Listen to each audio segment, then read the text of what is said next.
parte que les decía, que es el server,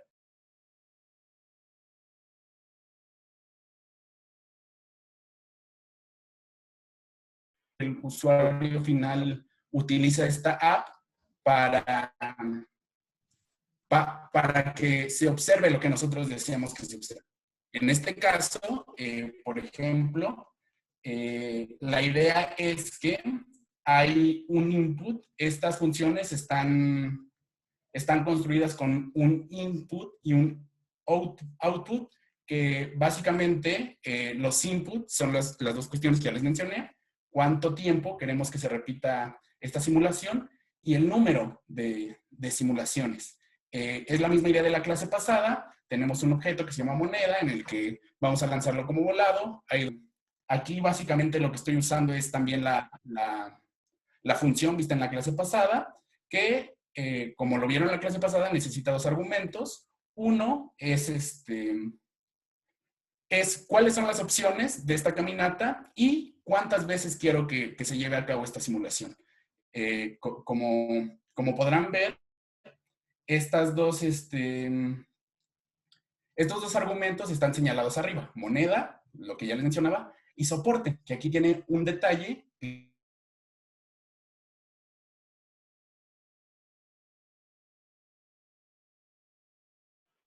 Perdimos a Omar, ¿verdad? Sí, Sí, se cortó. Ok, vamos a darle un segundo a ver si regresa. ¿Tarda mucho en descargarse la app, profesor? Bueno, perdón, ahorita. A ver. la verdad es que yo no uso la app. No, está excelente. No. Omar, es que se nos cortó lo que estabas diciendo como desde hace unos segundos.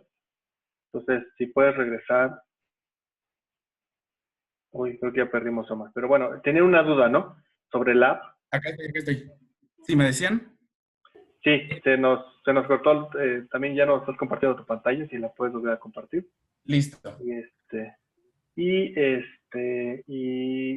si nos puedes repetir lo último que estabas conversando. ¿Cuál era la duda, perdón? No, es que nos cortaste un poco y si nos puedes repetir tal vez lo último que traías conversando. Desde que tenían usamos una la duda función también. ¿está bien? Sí, pero también había una duda, ¿no? Sobre Sí. la app. No sé si la puedan conversar. ¿Quién tenía la duda? No sé si Liz o por ahí José tenía una duda. Yo nada más cuánto tiempo tardaba, pero pues ya aquí espero. De todos modos estoy siguiendo acá, Omar, está bien. Sí, pero no se debería tardar mucho, ¿eh? O sea, creo que a lo mejor lo más sencillo sería que la abras en el explorador, la copies y la pegues en un script nuevo. No, pero o te refieres a la librería de la app. A la librería, sí. Ya. Pero aún así no se tardó tanto. O sea, bueno, a mí me tardó como 5 segundos. Sí, pero se puede tardar un poquito. Entonces, si quieren, esperamos a que se cargue y que siga Omar, y si hay dudas sobre algo de la carga, lo vemos. Entonces, Omar, por favor, si puedes seguir, por favor. Ok. Sí, Sí, igual la idea es que esto lo revisen más a detalle y estaría excelente que les aparecieran dudas, porque creo que realmente es como de los temas que ya son un poquito más avanzados, por llamarlos de un modo, o que necesitan un mayor uso de R. Entonces, igual si aparecen más dudas después, con todo gusto las checamos.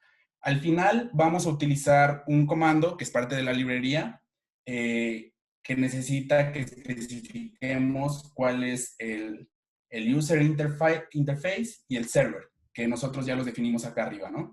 Entonces, hay dos maneras aquí de hacerlo. Ustedes pueden correr esta línea de código, o simplemente darle acá. A mí me aparece esto porque yo ya lo corrí y solamente me dice que si quiero que lo vuelva a correr. Pero, a ver, hay que hacerlo. Les debe de aparecer run up. Ajá, así les debe de aparecer. Y una vez que ustedes corren la app, lo que les va a aparecer es algo como esto, básicamente, que es la idea que les decía. Elegir cuántas simulaciones vamos a realizar, es decir, nuestro eje X. Aquí podemos elegir desde 100 hasta 5000. Pero si regresamos al código, noten que ustedes, si lo desean, pueden cambiarlo. Aquí es básicamente lo que estoy definiendo. Con estos argumentos que yo le estoy dando a esta función, y que inicialmente se alojen el valor 1000. Pero ustedes, si lo desearan, podrían cambiar estos valores por los que ustedes quisieran, básicamente. Por eso es que aquí comienza en el valor 1000. Yo ya lo moví a 1978. Pueden jugar con esto para ver cómo cambian estas trayectorias a medida que elegimos un eje X, que en este caso sería nuestro T, más grande. Y lo mismo para el número de caminos que nosotros queremos. Es la misma idea.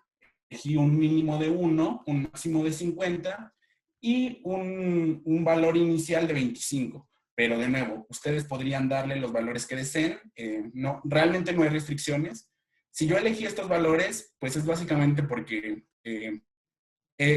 ponerle valores más grandes hace un uso muy intensivo de la máquina. Entonces, de pronto no tendría caso porque se vuelve muy tardado y visualmente la idea sigue siendo la misma. Entonces, si ustedes quieren y lo desean, pueden jugar con esto para que al final,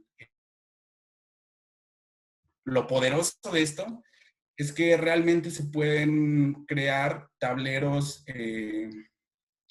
dinámicos y con los que se puede interactuar, como les decía, sin saber nada más que R. Entonces, me parece que es una herramienta poderosa y que a ustedes les serviría mucho en algún momento, quizá ahora, aprenderla. Básicamente, esto que estamos viendo es lo que les comentaba que definimos como el User Interface. Es lo que le va a aparecer Uy, se nos fue mal, ¿verdad? Sí. Sí, de nuevo. Ok, esperemos que se conecte. Ya está de vuelta. Perdón, me volví a ir, ¿verdad? Sí. Disculpen, ya estoy por acabar. ¿En qué parte me quedé? Perdón. Tenía poquito que te había sido, no sé, unos 4 segundos. Ok, muchas gracias.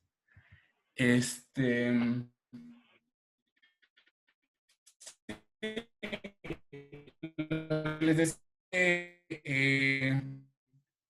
esto que estamos viendo es lo que yo he definido como el User Interface, con estos dos inputs, hacer los cálculos y posteriormente realizar la gráfica que podemos ver aquí abajo. Y pues básicamente es interesante porque pues es visualmente atrayente y es entretenido, ¿no? Incluso solamente jugar como con con estas dos rueditas es entretenido. Y es atractivo. Sirve para muchísimas cosas. Visualización de datos, simulaciones. De hecho, ahora que está en tendencia a hacer cosas sobre COVID, en la página de CONACYT hay un tablero que hicieron interactivo con datos de COVID y que son maneras visualmente muy poderosas de mostrar datos.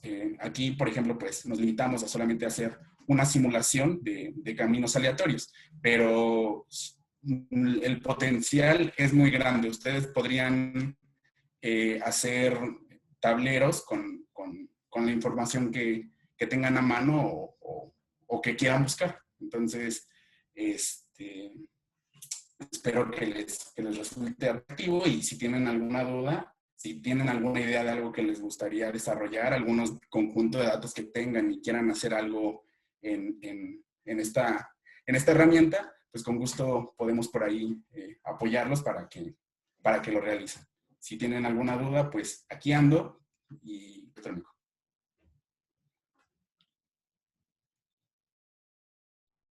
Gracias, Omar. Ok, bien, no sé si tengan alguna duda. Es importante, digo, ¿para qué sirven este tipo de cosas? Son muy importantes porque en realidad lo que ustedes están haciendo, lo que les permite hacer R, como yo lo veo, es ustedes pueden lanzar apps. Por eso el archivo de Omar se llama app, porque es propiamente ustedes diseñan una app y la pueden lanzar localmente desde su máquina. Entonces, lo lanzan localmente desde su máquina y lo pueden ver como si fuera una página HTML. GitHub, por ejemplo, les permite lanzar apps de manera directa desde, desde Internet. Digo, yo me voy a permitir compartirles una app que no hace mucho desarrollé con unos compañeros, con unos amigos que tengo. Entonces, déjenme se las comparto, si ustedes tienen chance de navegarla. Es interesante la app que yo les voy a compartir porque básicamente es una app que grafica estaciones de servicio de gasolinas. Entonces, ustedes cuando la naveguen, es una posibilidad que tienen lo pueden trabajar localmente y una vez que la tienen localmente la pueden lanzar en GitHub. Y en GitHub ustedes ya pueden visualizarla en el lugar que se les antoje, ¿no? En cualquier parte del mundo. Simplemente crean el link y lo pueden visualizar en cualquier parte. Entonces, déjenme les comparto la liga. Creo que estaba fallando un poco hace un rato, pero espero que ya no lo haga. Entonces, déjenme ponerlas aquí en el chat. Si tienen chance de meterse luego. Y con mucho gusto lo vemos. Yo esperaría que en enero, que tenemos más espacios, pueda sentarme a hacer con ustedes alguna app, podamos hacer algún ejemplo de una app y podamos lanzar algún algoritmo, ¿no? Eventualmente. Entonces, este es el que les compartí, es una app muy sencilla. Estaba fallando hace un ratito en los mapas, pero sí, ya pero creo que estaba funcionando bien hace un rato. Y básicamente ustedes pueden consultar ahí precios de gasolinas en cualquier parte del país. Pero bueno, es una app que desarrolla hace algún tiempo. Bueno, no hace algún tiempo, apenas la semana pasada. Bien. Entonces, vamos a empezar ahora con la parte teórica si no tienen más dudas.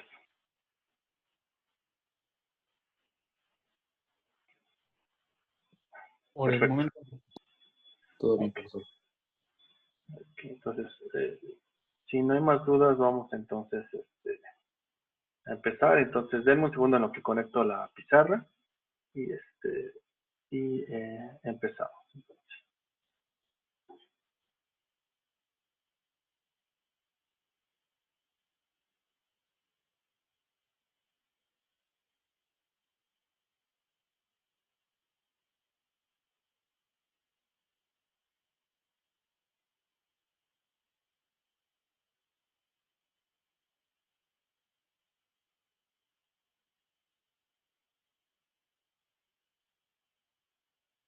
Bien, estaba viendo un mensaje, Lizeth. Sí, sería bueno enseñarles a hacer apps y algoritmos de Machine Learning, pero no sé si nos dé tiempo en este curso. Eventualmente quiero proponer a la facultad poder dar un pequeño taller de esto, pero esperemos que sea ya que haya pasado esta pandemia, ¿no? Para hacerlo presencial y puedan aprovecharlo mejor ustedes. Eso sería lo mejor, pero bien. Entonces, espero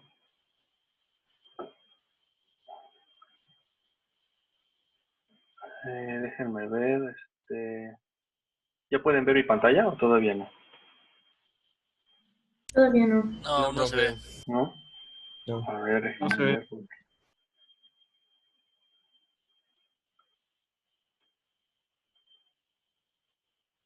A ver, déjenme ver si ahora sí. Creo que ahora sí, ¿no? Sí, ya. Perfecto, bien. No, ustedes son de series de tiempo.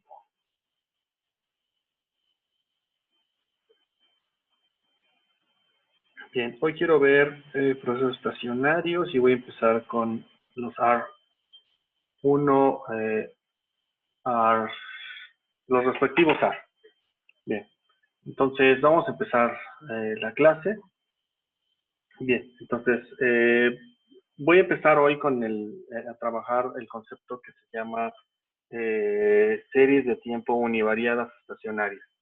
Entonces, lo primero que deben recordar es que el concepto de estacionariedad, como un concepto simple o visual, es simplemente pensar que una gráfica de una serie se puede ver de una manera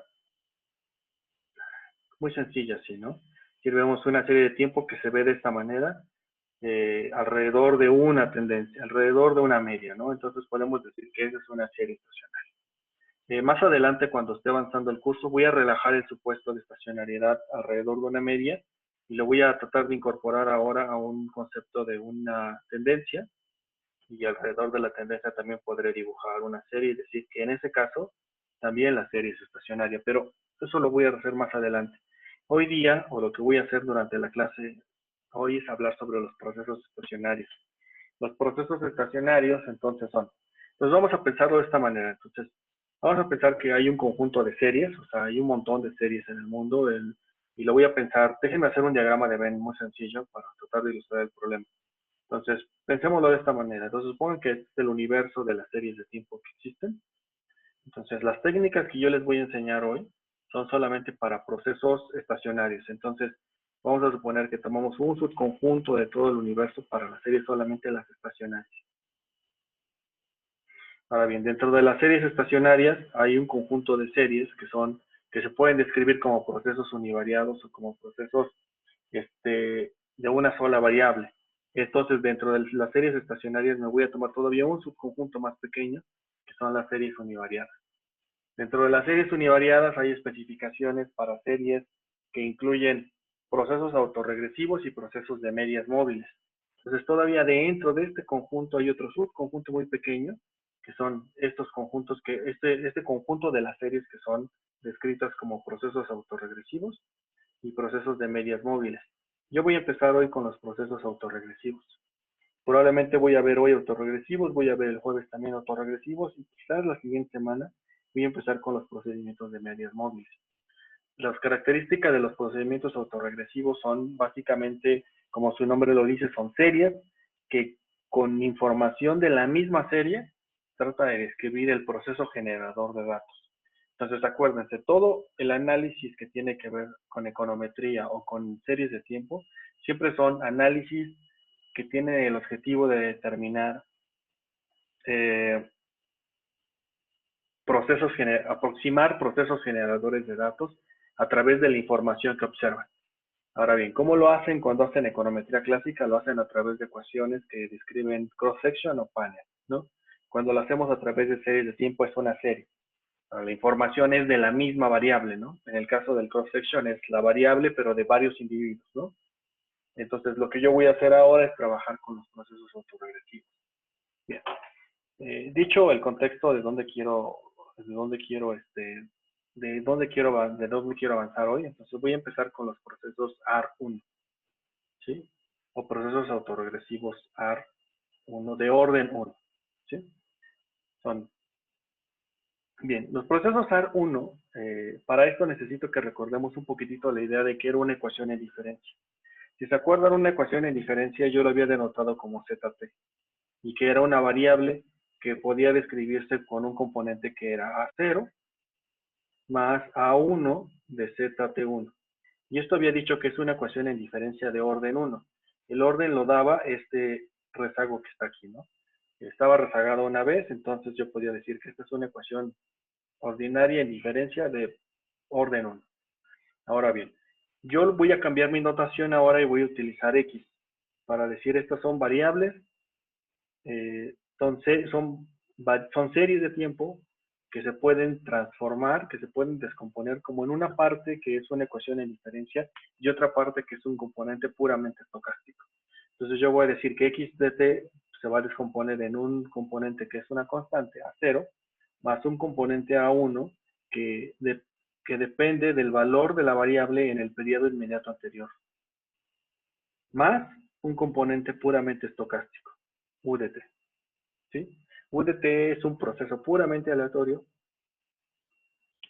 por lo tanto es un proceso estacionario, entonces voy a decir esto, que UDT es un proceso estocástico que tiene una función de distribución con media cero y una varianza constante. No sé cuál sea la varianza, simplemente yo voy a decir, es una función de distribución dada con media cero y varianza constante. ¿Sí? Entonces, la única cosa que a lo mejor sí voy a relajar es que existe una función de autocorrelación para UDT que depende de la distancia que tenga entre las variables que estoy comparando. Entonces, si tomo la covarianza de una variable US con la variable en U en el punto J, entonces voy a decir que esta es una función que solo depende de la distancia que tenga S con J. Y para que sea distancia le voy a poner en valor absoluto. Entonces esa es la única restricción que le voy a poner a este tipo de procedimientos, que son autorregresivos de orden 1. Entonces me regreso a mi ecuación original. Entonces mi ecuación original es los procesos AR1 son todas aquellas ecuaciones o procesos generadores de datos que se puedan describir como la variable que depende de una constante más el valor de la misma variable en el periodo inmediato anterior más un término de error o un término de error o de ruido que voy a denominar como UDT. Entonces, esta es una expresión que representa una ecuación en diferencia de orden 1, estocástica. Entonces, volví una ecuación en diferencia determinística, la volví estocástica. ¿Cómo la volví estocástica? Simplemente agregándole el componente UDT. Esa es la manera en que la volví estocástica. Digamos, de manera sencilla, ¿no? Entonces, esta serie, o también puedo analizarla como lo hice con las ecuaciones en diferencia. Entonces voy a empezar con su valor en el periodo 1. En el periodo 1 la serie es igual a A0 más A1 de X en T menos 1. Pero si T es 1, entonces esto es el X en 0. Más U en T, más U en 1.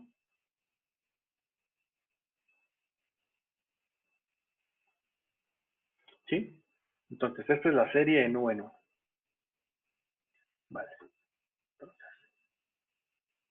Ahora, bien. Voy a hacer ahora mi representación para el periodo 2. ¿Cómo sería la serie en el periodo 2? En el periodo 2 sería, voy a tomar tu color, en el periodo X2 sería igual a lo mismo, sería A0 más A1 de X en T, que T vale 2, menos 1, entonces sería X en 1, más U en 2. ¿Sí? Pero ¿cuánto vale X en 1? X en 1 vale lo que está expresado aquí arriba. ¿Sí? Entonces, esta expresión es igual a A0 más A1 de A0 más A1 de X en 0 más U1 más U2. ¿Sí? Entonces me regreso. Entonces esto es igual a A0 más A1 por A0 más A1 cuadrado de X en 0 más A1 de U1 más U2. ¿Sí? Eso es lo que tengo. Bien, esto es X2. Luego, ¿cómo es X3 entonces? Bueno, para X3 sería igual a 0 más A1 de X en 2 más U de 3. ¿Sí? Ahora, siguiendo la analogía, entonces esto implica que esto sería igual a A0 más A1 por A0. Bueno, déjenme ponerlo completo. Pero yo sé cuánto vale X2, porque lo tengo justamente aquí arriba, ¿no? ¿Alguna pregunta? Sí. Por ejemplo, en el caso de X sub 3, ¿el coeficiente A también es 1 o no tendría que ser 2? No, el coeficiente A siempre es el mismo. Ok. Sí. Entonces, lo que estamos haciendo es teorizar un proceso autorregresivo de orden 1. Lo que estamos diciendo son aquellas cosas que son series, cuyo valor contemporáneo, cuando digo valor contemporáneo me digo su valor en el momento T, o sea, hoy, depende de una constante, es decir, es una constante más un factor de lo que valía la serie en el periodo inmediato anterior. Es como cuando piensas las cosas, cuando piensas tú, por ejemplo, en variables como el consumo. El consumo tiene un componente de persistencia y un componente de ser autónomo. Por ejemplo, cuando ustedes toman sus cursos de macro, les dicen, el consumo, la variable consumo tiene un componente autónomo más un componente B que depende del ingreso, ¿no? Pero el ingreso, a su vez, es una función del consumo. Entonces, podría ser, sin pérdida de general, alguno de ustedes podría decir, bueno, ¿por qué no puedo pensar que el consumo es igual a un componente autónomo más un componente B que depende del consumo en el periodo inmediato anterior?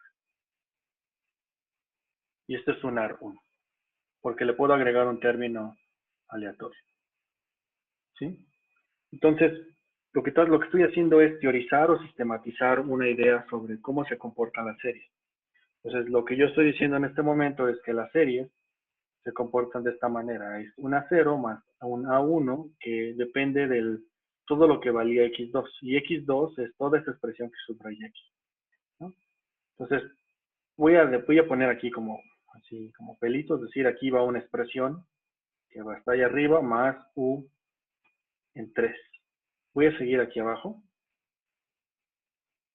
Le voy a decir que X3, voy a hacer un poquito de trampa, voy a decir que X3, esto es igual a A0 más A1 por A0 más A1 al cuadrado por A0 más, voy a ponerlo aquí abajo para que se vea más sencillo, A1 al cubo de X0 más A1 cuadrado de U1 más A1 de U2 más U3. De esta manera podemos ver que en general X de T se puede describir como, primero lo puedo describir como A0 más XT menos 1 más U de T. Pero si sigo el proceso iterativo que describía arriba, yo voy a llegar a la expresión siguiente. Voy a llegar a la expresión de que esto va a quedarse como A0 más A1, perdón, más A1 por A0, perdón, más A1 al cuadrado por A0 más, puntitos más, A1 a la T menos 1 por A0. Voy a poner aquí, sí, aquí queda más A1 a la T por X0 más, esto también ya es A1 a la T menos 1 de U1 más A1 a la T menos 2 de U2 más puntitos más A1 de U de T menos 1 más U de T. Si ustedes hicieran el proceso iterativo se darían cuenta que llegarían a algo como esto. Bien. Al final del día todo eso se puede resumir a algo muy sencillo, como lo siguiente. Esto se puede resumir como si tuviera A0, que puedo factorizarlo y quedaría 1 más A1 más A1 al cuadrado, más puntitos, más A1 a la T menos 1. Más un componente que va a ser A1 a la T por X0, más un componente que va a ser A1 a la T menos 1 de U1 más A1 a la T menos 2 de U2 más puntitos más U de T. Y esto todavía lo pueden simplificar más, porque si se acuerdan, Esta cosa que está aquí es una suma de términos. Y esta suma de términos la demostramos cuando hicimos ecuaciones en diferencia de primer orden, a que esto era igual a la suma de los primeros n números, ¿sí? Y que incluso hicimos toda la demostración de cómo esto converge a una expresión de este estilo. Esto la expresión, sí. Creo que en el A1T-1 era el que tiene que estar al lado es A0, ¿no? En lugar de 1 a 1. A ver, déjame regreso. ¿En dónde? ¿En dónde?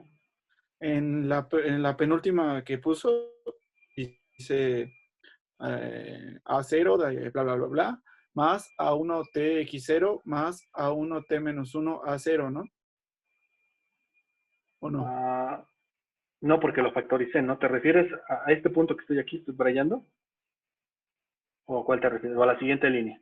No, hasta la tercera línea de esa misma. Es U1, ¿no? Ajá. ¿Sí es un 1? Es U1, ¿no? O sea, el término al que te refieres. Ah, ok. O sea, este Ya, es perdón, A1. Sí, este es... ¿Sí? ¿Está bien? Sí, disculpe. Parece U, pero parece A, pero es U. Perdón. Sí, lo siento, mi letra es horrible. Sí, No, gracias, profe. Sí, es U. Sí, lo siento. Vale, entonces, al final del día lo que quiero llegar es a esto, es a que esto converge a esta cosa, ¿no? Entonces, digamos, el álgebra, no se preocupen, eso es secundario en este punto. Lo importante es la interpretación que le vamos a dar. Ahorita lo discutimos con cuidado. Al final del día esto va a converger a esa expresión. Demostramos cómo es que esto converge por A0 más A1 por T por X0 más, fíjense, entonces más, esto lo puedo teorizar de la siguiente, más la suma desde J igual a 0 hasta T menos 1, ¿de quién? De A1 a la J de U de T menos J. Entonces ya puedo sumar todo esto. Ahora sí vamos a interpretar cada uno de estos componentes. Fíjense, entonces al final del día lo que yo dije es que XT es igual a todo esto.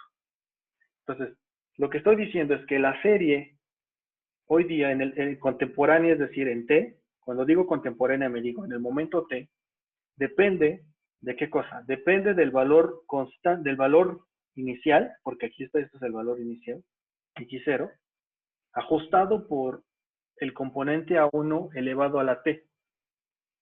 Entonces, importa de dónde venimos, eso es lo que quiero decir con esto. Entonces, a los procesos R1 les importa de dónde vienen. Entonces, si tú iniciaste desde un punto X0, la trayectoria de largo plazo va a ser igual a el valor inicial ajustado por o ponderado por la constante A1 elevado a la T. Entonces, aquí debemos de empezar a pensar cosas. A1 debería de ser un valor menor a 1, estrictamente menor a 1 y estrictamente mayor a menos 1. Es decir, porque si no fuera así, si fuera un valor que, por ejemplo, fuera mayor a 1 o menor a menos 1, implicaría que elevarlo a la t empezaría a generar un número que empezaría a crecer muchísimo, muy rápido. Solamente, por ejemplo, para ilustrar, supongan que A1 fuera igual a 2. Entonces, este número empieza a crecer muy rápido. Entonces, por ejemplo, en t, cuando t es igual a 0, bueno, vale 1, eso no importa. Cuando t vale 1 es 2. Cuando t vale 2 es 4. Cuando t vale 3 es 8. Y así sucesivamente. Entonces, este componente podría crecer mucho. Entonces, al final del día, la serie de tiempo entonces depende, uno, del valor inicial de donde partimos y de cuánto este ponderador le atribuye a la serie. ¿Sí? Bien. Entonces, digamos, a los A1 les importa de dónde vienen y cuánto vale el valor A1. Entonces, ya vimos que más les vale que ese valor A1 sea pequeño. ¿Por qué? Porque también necesitamos que ese valor sea pequeño para que esta expresión que está aquí converja. Lo discutí cuando vi las ecuaciones en diferencia de orden 1 y les dije que para que este componente converja, A1 debería de ser en valor absoluto menor a 1. Entonces la condición de convergencia es esta. El valor absoluto debe ser menor a 1 para que los procesos sean convergentes. Entonces, y converge por dos tramos, ¿no? Converge por este ajuste y converge porque esta expresión va a converger a un valor y no va a crecer infinitamente. Entonces, esta expresión que tengo aquí subrayada en el cuadrado está ajustada por un valor a 0. Simplemente. Entonces, simplemente esto se vuelve una constante al final del día. Cuando t es muy grande, el aporte que le está dando a este valor A1 a la t va a ser muy pequeño. Entonces, en general, en realidad, en el infinito, cuando tomemos el límite, es decir, cuando yo me pregunte por cuál es el valor del límite de xt, cuando t ya está muy grande, cuando t tiene infinito, esto va a ser igual a 1 sobre 1 menos A1 por A0 más, fíjense, más qué componente, más, ¿cuánto va a valer cuando t tiende a infinito de este componente? Va a ser 0, siempre y cuando se cumpla esta restricción. Entonces este componente va a ser 0. Entonces me voy a olvidar de él, va a ser 0. ¿Sí? Pero aquí viene un problema, porque en el mundo ideal de mis ecuaciones en diferencia de primer orden, aquí yo hubiera acabado. Yo hubiera dicho, bueno, este es el valor de donde va a converger. Sin embargo, ahora tengo un nuevo amigo, un nuevo componente de esta expresión, que es este componente que está aquí. Entonces, ¿cuánto vale esto cuando t tiende a infinito? Ya no es claro, ¿no? Aquí sí ya tengo un problema, porque aquí ya tengo que incorporarle un límite cuando t tiende a infinito de esa expresión. Y esa expresión es igual a la suma desde j igual a 0 hasta t menos 1 de A1 a la J, U de T menos J. Entonces yo ya no sé exactamente a dónde va a converger esto, porque resulta ser que el componente A1 está multiplicando a U de T menos J, lo está multiplicando, pero en realidad esto no converge a ningún valor que yo pueda conocido. No obstante, lo único que sí sé es que U de T es un componente puramente aleatorio. Déjenme regresar, es que no quería rayarlo, así quería utilizar.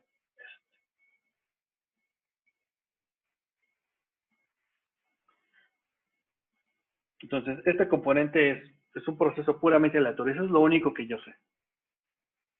Entonces, bien. Lo único que entonces puedo decir de esta conclusión, de a dónde convergen los procesos autorregresivos de orden 1, es que cuando ha pasado un periodo muy largo, es decir, cuando largo plazo ha transcurrido, es que la serie va a converger a un valor muy cercano a esta expresión, más todos los términos de error acumulados hasta ese momento. Entonces, lo que puedo decir es que aquí sí importa cuántos errores pasaron en el pasado, pasaron en el periodo pasado. Es decir, si en el periodo pasado hubieron muchas distorsiones, muchos ruidos, muchos valores que generaron distorsión a la trayectoria normal de la serie, entonces esos van a tener un impacto en la trayectoria de largo plazo de la serie. Ahora bien, noten algo. Conforme va transcurriendo el tiempo, el componente J se va haciendo más grande. Entonces, lo que quiere decir esto es que el ponderador A1 castiga más de los errores más recientes que a los errores más atrás en el pasado. Es decir, si en el pasado hubo una distorsión muy grande, esa distorsión muy grande va a aportar más valor a la serie hoy día que la distorsión de los periodos inmediatos anteriores.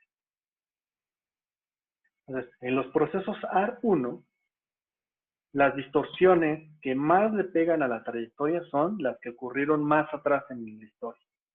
Las distorsiones que ocurren más próximas en la historia son menos relevantes para el proceso, porque conforme va transcurriendo el tiempo, este ponderador las va castigando, las va minorando, les va quitando peso. ¿Sí? ¿Dudas aquí con la interpretación de qué son los AR1?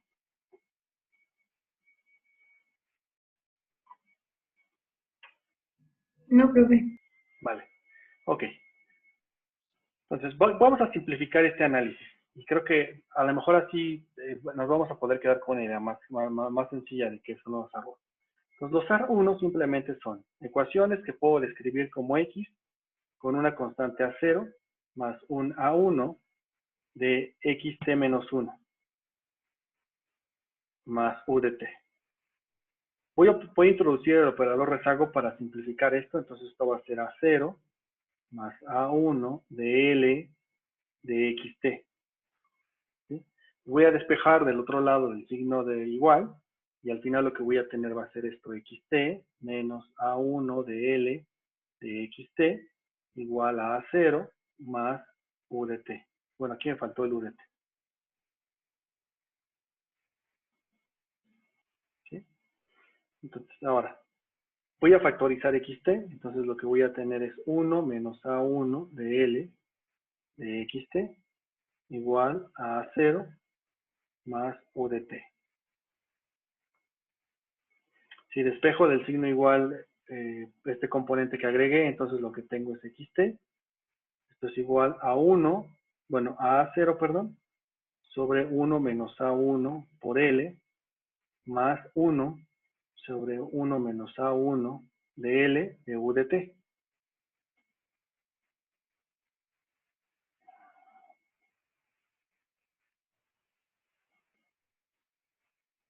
Bien.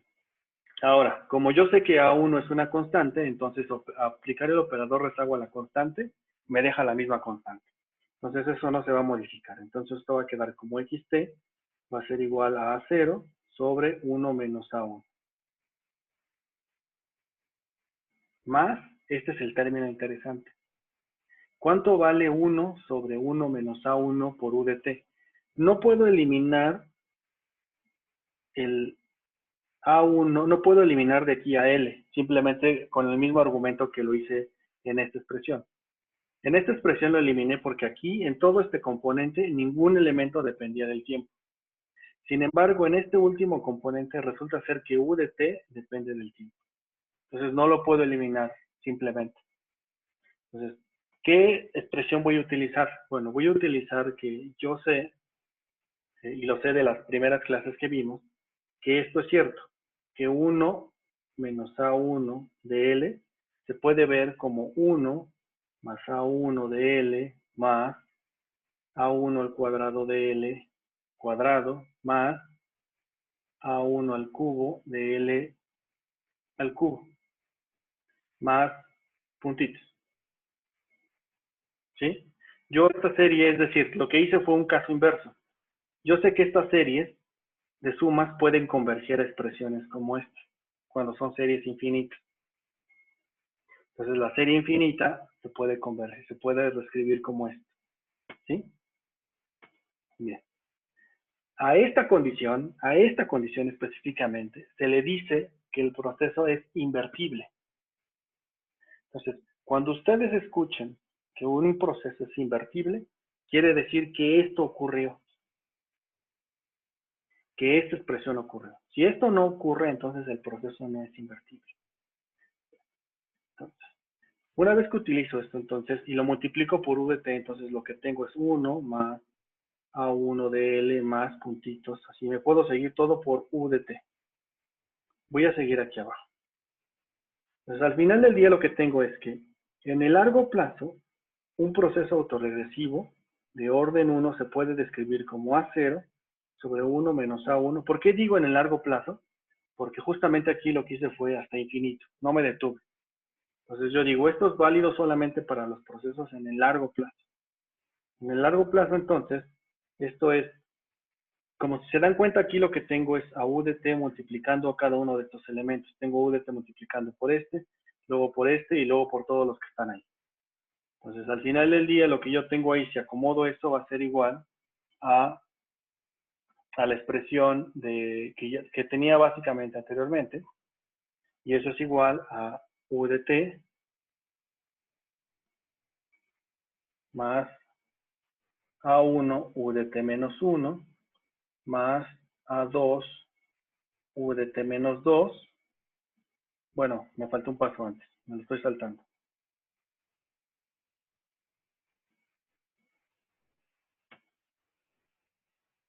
A1 por L U de T.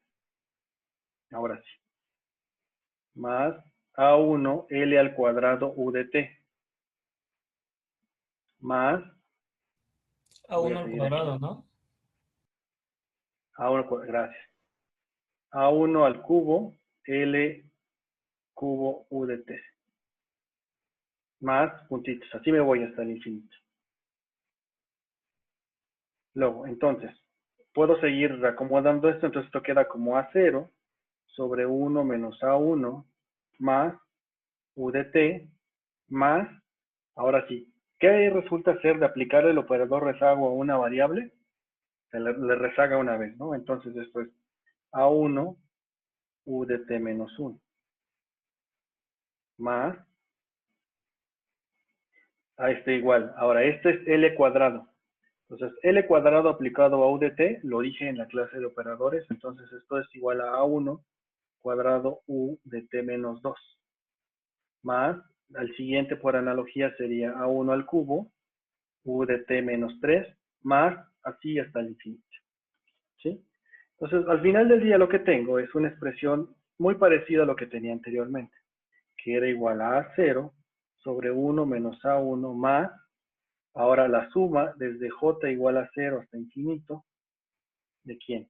De A1 a la J de U de T menos J, que era algo muy parecido a lo que había visto anteriormente. La diferencia es que mi solución de forma iterada es una solución que puedo ir tomando valores para el proceso autorregresivo en cada momento del tiempo. Esta solución que estoy planteando aquí es la solución de largo plazo. En el largo plazo, la trayectoria de un AR1 va a converger a esto. Entonces, ¿a qué va a converger? Va a converger a un valor alrededor de este componente, más todas las innovaciones o todos los errores acumulados del pasado, como traídos a valor presente. Lo podríamos ver así. Esto es como un valor presente de todos los términos de error. Entonces, es un valor presente que valora muchísimo más los valores que ocurrieron muy al principio de la serie y valora muy poco los errores que ocurren muy recientemente. Entonces, las desviaciones que ocurren muy recientemente son muy poco valoradas versus las desviaciones que ocurrieron muy al principio del proceso. Esa es la conclusión básicamente de este proceso autorregresivo.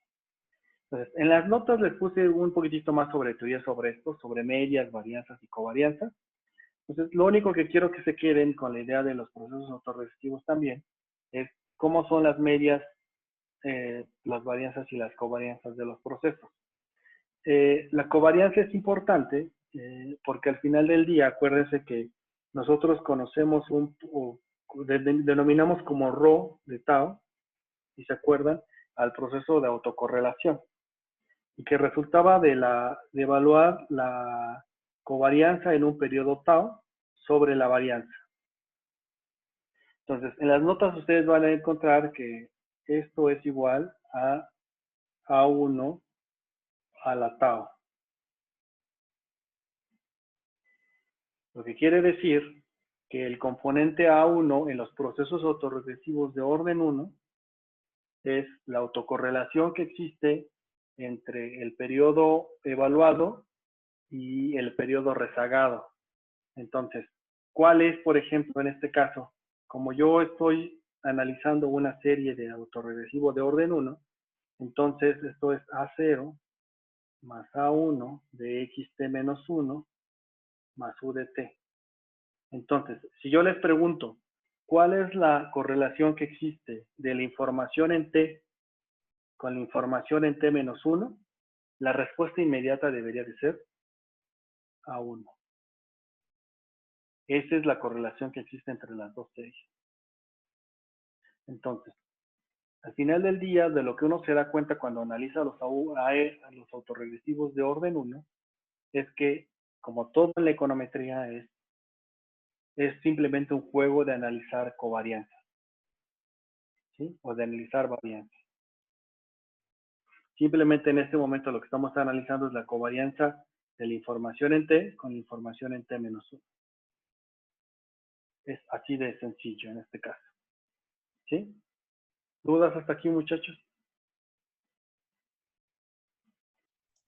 No, No, profe. profe. Vale, ok. Bien. Entonces, si no hay dudas, vamos entonces a la aplicación que quiero ver. ¿Sí? Entonces, por favor, vayan a R. Vamos a trabajar hoy con clase... Denme un segundo, por favor. ¿Qué clase? Creo que Yo es tengo clase una 4. duda. Sí, dime. ¿Qué interpretación se le podría dar al hecho de que las desviaciones más antiguas, por decirlo de alguna forma, tienen más peso que las más recientes? O teóricamente, ¿qué interpretación se le podría dar o qué implicaciones podría tener? O sea, todo es una muy buena pregunta. Creo que a lo mejor lo podemos decir de esta manera. En los procesos autorregresivos de orden 1, digo, es una muy buena pregunta. Cuando las ¿qué significa que ponderes más las desviaciones pasadas, muy atrás en la historia, versus las más recientes? ¿O por qué son más valiosas para el proceso? Simplemente porque las desviaciones muy en el pasado modifican más la trayectoria de la serie que las desviaciones recientes. Esa es la interpretación que le podrías dar. Entonces, un proceso autorregresivo que tuvo una innovación o una desviación o un término de error muy al principio de la serie, modificó su trayectoria. Entonces, imagínatelo de esta manera. Entonces, déjenme ilustrarlo aquí de una vez en la gráfica. Entonces, básicamente lo que estás diciendo es esto. Entonces, si tú pudieras poner aquí en un plano el tiempo y aquí la serie, entonces, tú cuando ves una serie, si aquí en el momento cero, aquí está el momento cero, aquí empieza la serie. Imagínate que aquí empieza la serie. Si en el momento 1 ocurre una desviación muy grande, quiere decir que la serie se va a recorrer, vamos a pensar que la desviación fue hacia abajo y que la serie llegó hasta acá. Y después las desviaciones ocurrieron de forma más convencional. Entonces a lo mejor la serie en realidad hizo esto, osciló alrededor de esto a lo largo del tiempo. Entonces, ¿qué significa que las desviaciones en el pasado importen más? Significa como lo que estoy ilustrando, es decir, que las desviaciones muy al principio modifican la trayectoria de forma más relevante que lo modifican las desviaciones muy cercanas. Es decir, si en el pasado ocurre un accidente, muy en el pasado ocurre un shock, ese shock va a ser más relevante para la trayectoria hoy día que los shocks recientes. Porque en teoría lo que estamos suponiendo también detrás es que las series se pueden recomponer a su trayectoria de largo plazo, salvo que la innovación haya ocurrido muy al principio. Porque si la innovación ocurrió muy al principio, en realidad nos modificó la serie, porque la serie a lo mejor se pudo haber ido por esta trayectoria, pero no se fue por esa trayectoria, sino que se fue por la trayectoria que subrayé en amarillo, porque hubo una desviación muy grande en el momento cero, al momento 1. Eso es la interpretación que le podemos dar a esa componente. De acuerdo. ¿Sí? Gracias. Igual y, por ejemplo, en el Nerflof una vez leí que tenía que ver mucho porque importan los valores iniciales, y dado que importan los valores iniciales para la trayectoria final que va a tener cualquier proceso autorregresivo, entonces un error en los momentos iniciales va a pesar mucho más por ende. Sí, exacto, porque también esto es muy parecido cuando ven ecuaciones diferenciales en sus cursos. Las condiciones iniciales importan. De hecho, eso es algo que incluso se dice, la gente que hace economía de desarrollo o análisis de pobreza, siempre tiene este dicho, ¿no? Las condiciones iniciales importan, porque piensa los procesos en términos dinámicos. Cuando uno piensa los procesos en términos dinámicos, está pensando las condiciones en términos de ecuaciones diferenciales. Pero como nosotros estamos analizando procesos discretos, porque las series de tiempo son procesos discretos, entonces nosotros pensamos todo en términos de ecuaciones en diferencia. Entonces, para nosotros, las condiciones iniciales importan. Importan porque modifican la trayectoria de la serie. ¿Sí? Entonces, es muy parecido como cuando ustedes piensan, o sea, si la dotación inicial en tu casa era muy buena, entonces tus condiciones iniciales fueron diferentes Así la dotación inicial en tu casa era diferente. ¿Sí? Son sistemas dinámicos, acuérdense. ¿Vale? Es una buena analogía, José. Me gusta la analogía. Ok. Bien. Entonces, vamos a R si quieren. Entonces, si no hay más dudas. Entonces, voy a empezar con la clase 4. Antes de empezar con la clase 4, en la clase pasada alguien me preguntó sobre el estadístico Q. El estadístico Q ya lo agregué en el Git, en el script de la clase pasada, el de la clase 3, al final viene una instrucción de cómo calcular el estadístico Q. Entonces, digo, no me acuerdo quién me preguntó. Algunos de ustedes me preguntó, pero ya está agregado en la clase 3 para el estadístico Q. Entonces, pero hoy me voy a ir a la clase 4 entonces.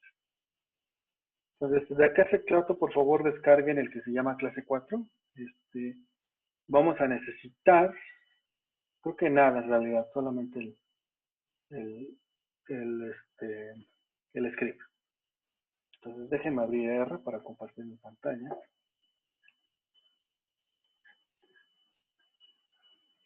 Déjenme compartir. ¿Dónde tengo R? R estúpido. Déjenme compartir mi pantalla, entonces. R estúpido. Ya. Entonces ahí pueden ver ya mi pantalla de R, ¿verdad? Entonces voy a abrir clase 4. Cursos. ¿Dónde está? Entonces es clase 4. Bien. Entonces, clase 4.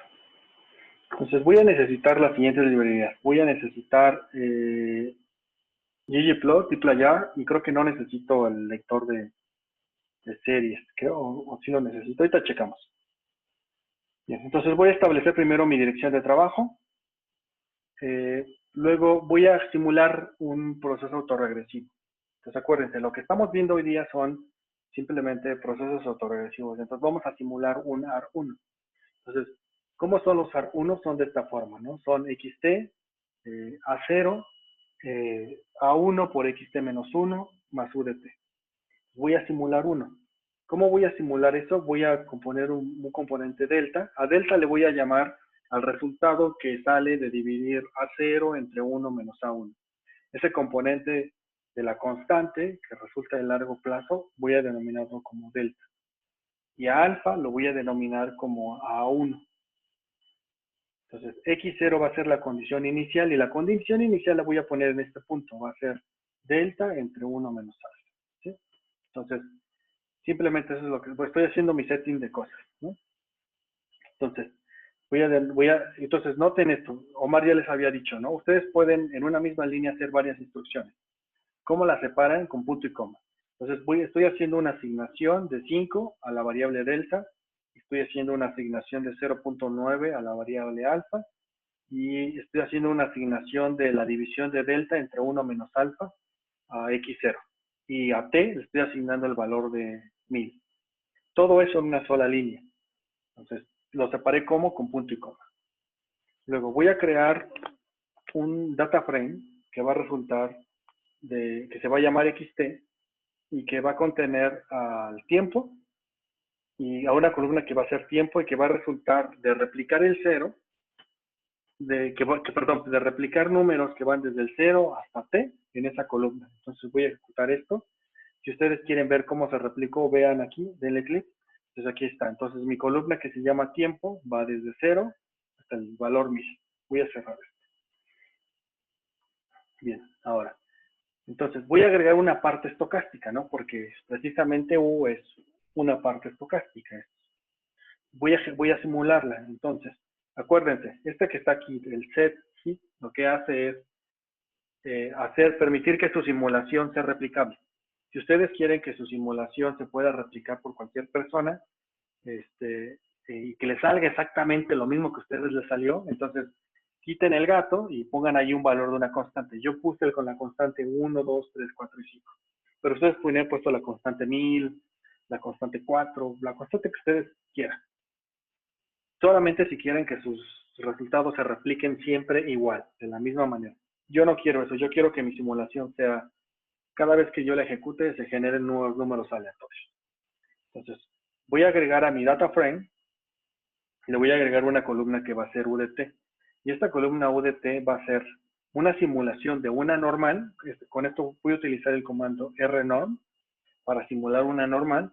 Y le voy a decir, quiero que simules valores de una normal. ¿Cuántos valores? Necesito 1001 valores. Porque XT, el tiempo va desde 0 hasta 1000. Entonces necesito, para llenar todas esas casillas, necesito 1001 valores. Entonces, 1001 valores con media 0 y desviación estándar 4. Entonces, va a ser un muestreo de una normal, va a tomar 1001 valores de una normal y me los va a guardar en mi columna que se va a llamar UDT. Si ejecuto esta instrucción, me puedo ir a mi data frame y lo que ya tengo es esta columna, ¿no? Tengo puros valores que vienen de una normal que tiene media 0 y desviación estándar 4. Entonces, ustedes seguramente les salieron otros números. Pues hasta aquí, lo que tengo entonces es, ya tengo el componente estocástico. Entonces, lo que voy a hacer ahora es simplemente graficar. Voy a graficar mi componente estocástico, ¿sí? Entonces, lo que voy a hacer es, voy a utilizar una función de ggplot y le voy a decir, los datos están en el data frame que se llama xt. Quiero que tomes como eje X al tiempo y como eje Y a UDT. Quiero que la forma geométrica que agregue sea una línea de grosor 0.5 y que esté en color oscuro, azul oscuro. En el eje de las X va a tiempo, en el eje de las Y va a UDT. Estos que son ajustes para los títulos y subtítulos. Entonces, el título quiero que sea un elemento de texto de tamaño 11, que sea negrita y que no esté alineado más allá, que esté justamente ajustado hacia la derecha. Con eso me refiero con el HYO. Quiero que el subtítulo sea de tamaño 10 y que luego agregue una nota al pie con el caption, que es de tamaño 10, y que los márgenes alrededor de mi figura sean de 1 centímetro. ¿Sí? Simplemente es para adornar mi gráfico. Entonces, el título, aquí van los textos, ¿no? El título, el subtítulo y la nota al pie. Ejecuto esto y me sale esta gráfica, ¿no? Entonces, ¿qué es lo que tengo aquí? Es el ruido, ¿no? Estos son todos los ruidos, ¿no? Le estoy agregando, esta es la gráfica de los ruidos. Son, acuérdense, vienen de una normal con media 0 y desviación estándar 4. ¿Sí? Son puros ruidos, ese es el proceso UDT. Ahora, vamos a ver cómo se vería el proceso AR1, ¿no? Simulado. Entonces, bien. Entonces, voy a agarrar y voy a crear una nueva columna que se va a llamar XT dentro del data frame que se llama XT. Y lo voy a llenar con puros NA. Lo puedo haber llenado con ceros, pero yo quiero utilizar aquí otra manera de rellenarlo con NA. Si pongo las letras N y A, son valores nulos, ¿no? Que también se conocen en otros software. Voy a crear también otra columna que sea XRT y que también voy a llenar NA. Y ahorita van a ver por qué creé dos columnas. Entonces, la primera columna, la XT, la voy a llenar con el valor inicial que va a ser X0. Y la segunda también la voy a llenar con el mismo valor inicial. Entonces voy a tener dos series que van a iniciar en el mismo punto. ¿Sí? Entonces voy a ejecutar todas estas líneas. Voy a ejecutar esta línea, esta línea, esta línea, esta línea. Y luego voy a crear una columna que se va a llamar row. Y aquí voy a ir almacenando toda la autocorrelación que existe. Entonces voy a almacenar aquí, acuérdense, en el proceso autorregresivo de orden 1, como les mostré, la autocorrelación es igual al parámetro A1 elevado a la row. Entonces, elevado a la tau. Entonces, yo ahí voy a almacenar todas las funciones de autocorrelación. Bien. Ahora, ya que tengo todo ese set de información, voy a rellenarlo con un for. Entonces, mi for va a ser quiero que vayas desde el 2 hasta t más 1. ¿Por qué desde el 2? Porque el 1 lo rellené con x0. ¿Sí? El x1 ya lo rellené. Entonces voy a empezar desde 2. Entonces voy a llenar una cosa que les denominé real. Y entonces el proceso real va a ser igual a la ecuación que es delta más alfa por el valor de xt rezagado una vez multiplicado por xt menos 1. Bueno, rezagado una vez. Y más el componente udt. Luego el teórico es, voy a agarrarme la variable aleatoria, la serie de tiempo en el momento t, y la voy a tomar el valor rezagado y me voy a traer las innovaciones. Entonces lo que estoy haciendo son dos cosas. Voy a construir un proceso, una serie de tiempo, simulando que ocurren las innovaciones. Eso es lo que estoy haciendo en la segunda línea. Y en la primera lo que voy a hacer es simulando que las innovaciones se agregan de forma lineal y en el segundo que se agregan de forma ponderada. Entonces, si se dan cuenta, en el segundo lo que estoy haciendo es construyendo la respuesta teórica y en el primero lo que estoy haciendo es simulando cómo se vería la serie originalmente. Y en el segundo es cómo se vería la solución de largo plazo que determiné con ecuaciones. Entonces voy a ejecutar este for, desde el inicio. For. Entonces ya en realidad ya tengo mi data frame lleno. Entonces mi data frame se ve de esta manera. Bien, vamos a graficar. Entonces, voy a graficar aquí con un ggplot. Primero voy a graficar la serie de tiempo, tal cual xt. Y se ve de esta manera. Noten esto. Entonces, fíjense. Si se dan cuenta, las innovaciones muy al principio son las que más desvían la trayectoria de largo plazo. Cuando hay desviaciones cuando ha transcurrido mucho tiempo, ya no le aportan nada a la trayectoria de largo plazo. ¿Sí lo ven? Y voy a guardar esta gráfica. Luego, voy a hacer ahora cómo se vería la serie realmente. La serie realmente debería de verse así. Pero su solución se ve más suavizada. ¿Sí? Bien. Ahora, en esta gráfica que está aquí, las comparo y lo guardo. Entonces, noten esto. Entonces, la solución de largo plazo que está en azul es la solución, la ecuación, cuando lo hicimos, cuando escribimos cuál era la solución, me dice que la trayectoria debe ser como la línea azul. Pero en realidad la serie de tiempo se ve como la línea marrón. O línea roja oscura. ¿Sí? Bien. Esto creo que ilustra un poquitito lo que estábamos discutiendo cuando estaba ya en la pizarra. Espero que ilustre la idea. Bien, eso es lo que quería ver con ustedes, muchachos. No sé si tengan alguna duda respecto de esto. No, profe, todo bien, gracias. Ok, perfecto. Bien, muchachos, Profe. pues